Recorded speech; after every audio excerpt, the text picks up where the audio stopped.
A cup to kill four. The deficiency of caffeine. How many of you consider yourselves caffeine addicts? I, for one, am a caffeine drinker, especially being a college student. For college students, it's not a surprise that caffeine, in what we believe, plays such a huge role in trying to maximize productivity throughout the day for a student. The pressure of deadlines, endless homework due at 11:59, and the lack of time in which doesn't seem like a whole 24 hours in a day feed into relying on caffeine. Take Bang, for instance, the energy drinks. These energy drinks hit popularity in the last few years into one of the fastest growing energy drinks, coming into about roughly 320 to 350 milligrams of caffeine per can, compared to Red Bull and Monster at only 160 milligrams of caffeine. Bang is constantly adding new flavors to apply to all sorts of consumers, some including cherry blade limeade, pina colada, peach mango, and so many more. These colorful cans and unique flavors have caught the taste buds of many of the younger generation and have definitely influenced the amount of caffeine one intakes within a day. To compare, an average person, according to the Food and Drug Administration or the FDA, for healthy adults, anywhere less than 400 milligrams a day is generally considered safe. That is roughly about only less than one fourth of a teaspoon of pure caffeine. To compare, one fourth a teaspoon of pure caffeine is equal to about 4 cups of coffee or 5 espresso shots. And to think, in that one Bang energy drink, we were drinking about 3.5 cups of Joe. For many individuals relying on this much caffeine in one drink, we as a group wanted to discuss how caffeine works inside the body and to overall give more information about what exactly we are putting into it and what effects can occur from the amount of caffeine consumed. To begin, caffeine, compared to most substances in the world, is the most extensively used psychoactive drug in the world. This naturally occurring stimulant overall increases the activity in the brain.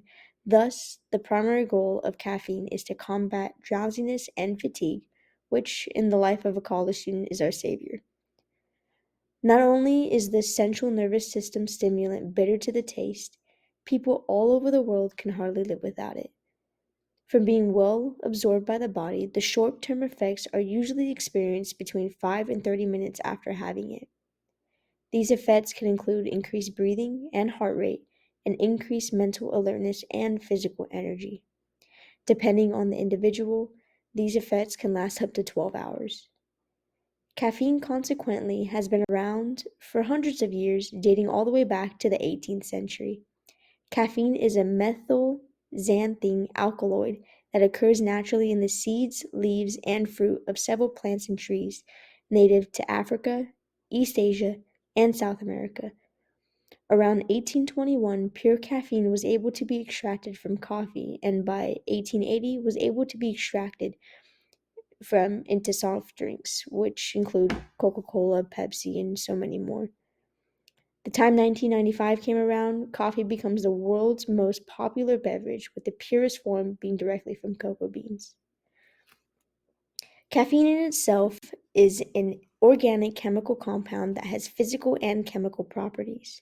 On the physical side, the drug is odorless, solid, and is a white powder that is slightly soluble in water. Caffeine, being bitter in taste, reflects the chologenic acid lactones, which include about 10 different chemicals in coffee, which is the dominant source of the bitterness from the medium to light roast brews. The chemical formula of caffeine is composed of 8 carbons, 10 hydrogens, 4 nitrogens, and 2 oxygens. Caffeine is a trimethylxanthine that has 3 methyl groups, shown with the black arrows, located on positions 1, 3, and 7. Also, with a 6-membered ring with 2 nitrogens and one 5-membered with 2 nitrogens as well are shown with the red arrows.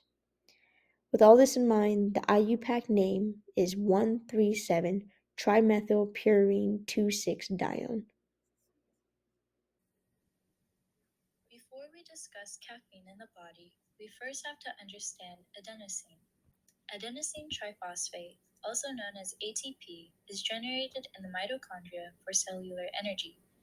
As a person uses energy to function, whether for it be their metabolism or daily exercise, ATP is broken down throughout the day.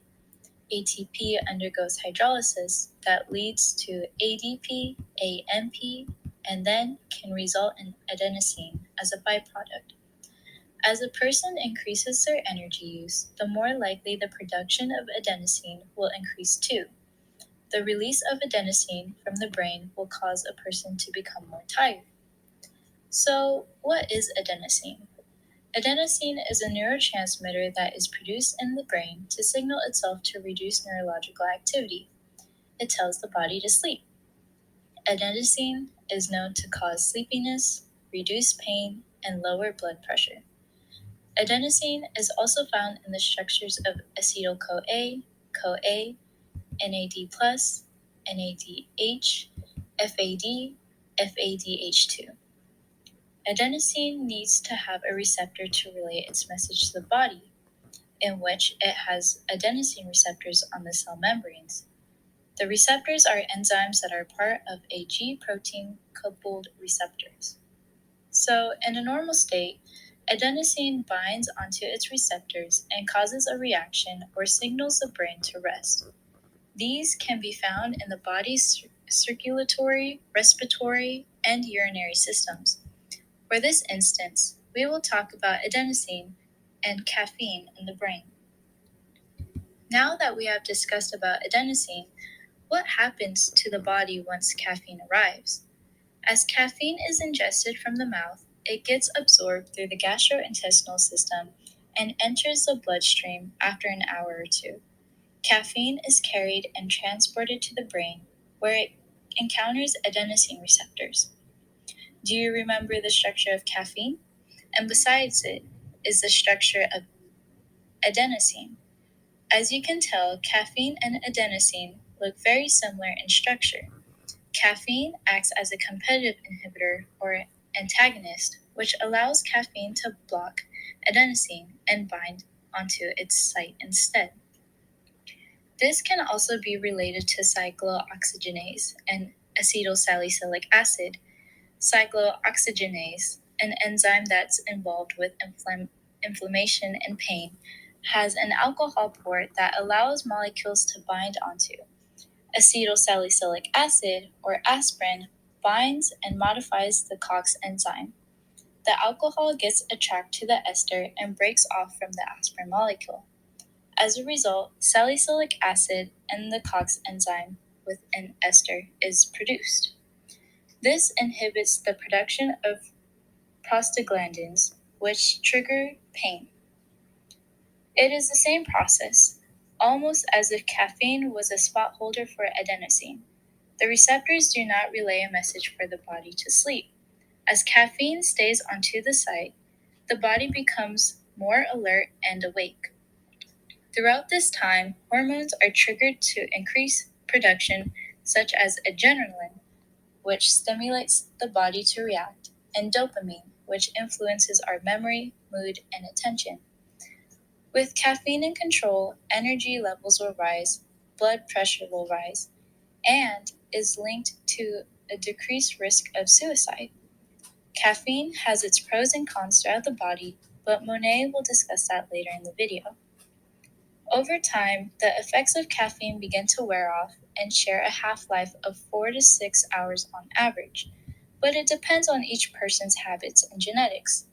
You may start to feel drowsy again due to the adenosine binding onto its receptors again and eventually rest.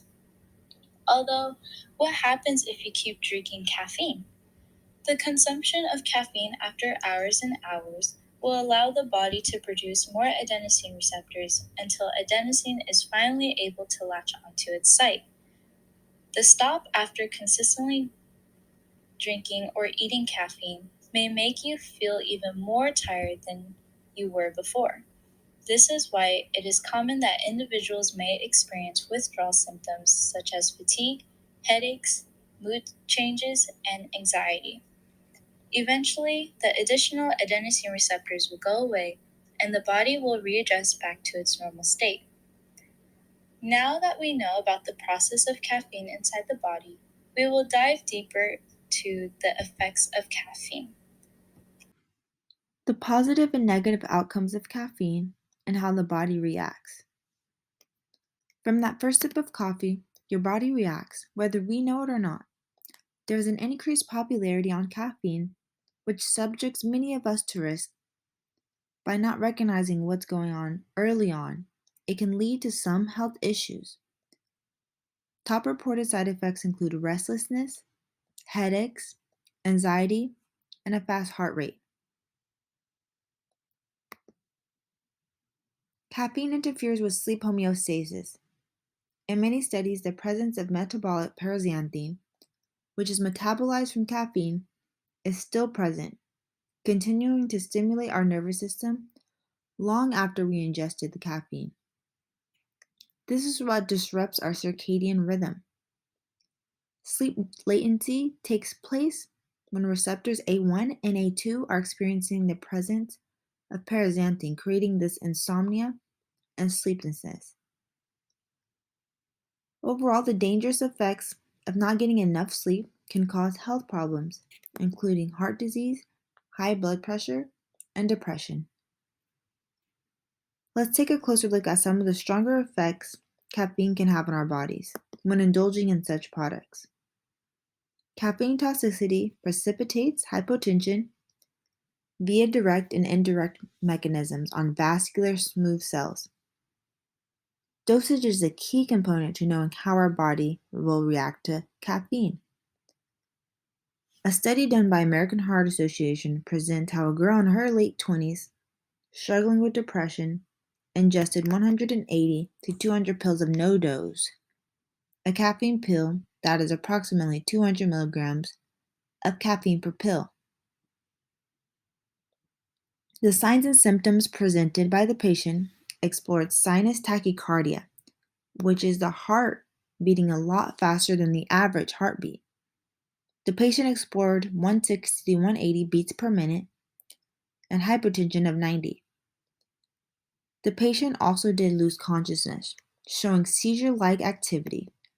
This prompted the medical professionals and the emergency unit to use lorazepam, a seizure medication. At the time, they were not aware of what happened until they saw her later lab values. Ultimately, the team was able to use many different techniques, including IV epinephrine, to have successful resuscitation. The main takeaway from this case study is caffeine overdose is possible, and there is not a specific protocol for caffeine overdose. Instead, one should take a look at this case and connect the overuse of caffeine with toxicity. At these high levels of caffeine, it was considered a poison to the body in the example given. Though there is not a standardized management for caffeine, if one learns how to properly use, they'll be able to reap the benefits of this stimulant. I am a living testimony to knowing the benefits of caffeine, and in fact, Boss Quiz 3 would have not been possible without it. Caffeine creates a sense of alertness and wakefulness to many. Most importantly, caffeine is used as a pick-me-up to maintain energy levels after one is already in an exhausted state. A dosage of 50 to 300 milligrams of caffeine causes an increased ability to concentrate, as well as higher energy and mood boosts. Overall, the popular use of caffeine is based from successful performance results while sustaining activities needed in our daily lives, such as studying, work, and exercising. Have you heard anyone say, "Don't talk to me, I haven't had my coffee"? Well, I would listen. According to Marco Trends, did you know that Starbucks made $33.9 billion this year by the end of March and expected to have a higher exponential growth than last year? Caffeine will continue to be a popular product due to many advantages it can bring. Babies and toddlers are a specific group that are affected by caffeine. This might come off as a surprise, as no one could picture a baby drinking soda, coffee, or energy drinks. However, a baby isn't able to consume caffeine on their own, of course, as it would require for someone to feed it to them. This is where their mothers carrying them during pregnancy plays an important role, as what they consume is their baby's nutrients. Just like any other food they ingest, caffeine also travels through their body and can affect their baby. To begin, a pregnant individual's lifestyle habits heavily affect and influence fetal neurodevelopment. Just like smoking, alcohol, and even raw fish consumption that are recommended to inhibit or limit consumption during pregnancy, caffeine is present in many foods, including chocolate, teas, coffees, which are common foods that are consumed daily by anyone. Which is why there's no doubt that caffeine also provides a great influence in a fetus's development.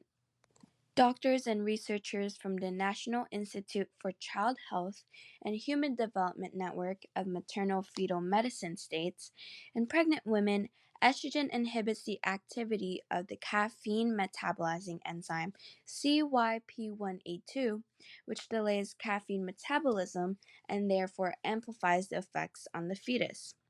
Adverse effects of caffeine intake in pregnant women include miscarriages, preterm birth, and low birth weight.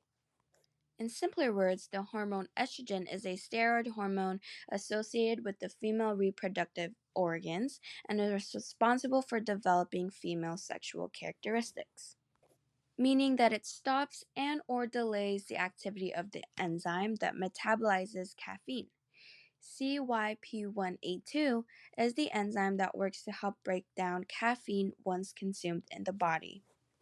Additionally, according to a study to determine drug metabolism activity during pregnancy, doctors from the American Journal of Obstetrics and Gynecology explains CYP1A2 activity was significantly reduced at all periods of the pregnancy. In this data, it showcases that caffeine clearance and enzyme activity significantly decrease through the first, second, and third trimesters of pregnancy.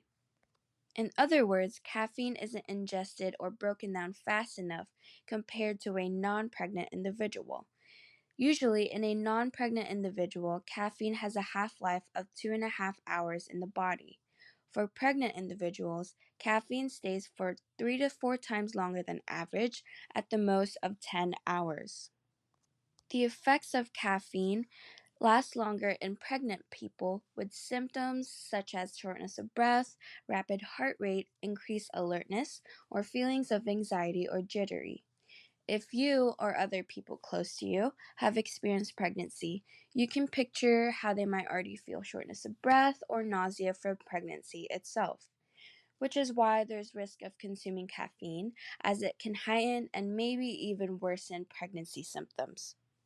Specifically looking at a part of nationwide prospective birth cohort study, which is the Japan Environment and Children Study.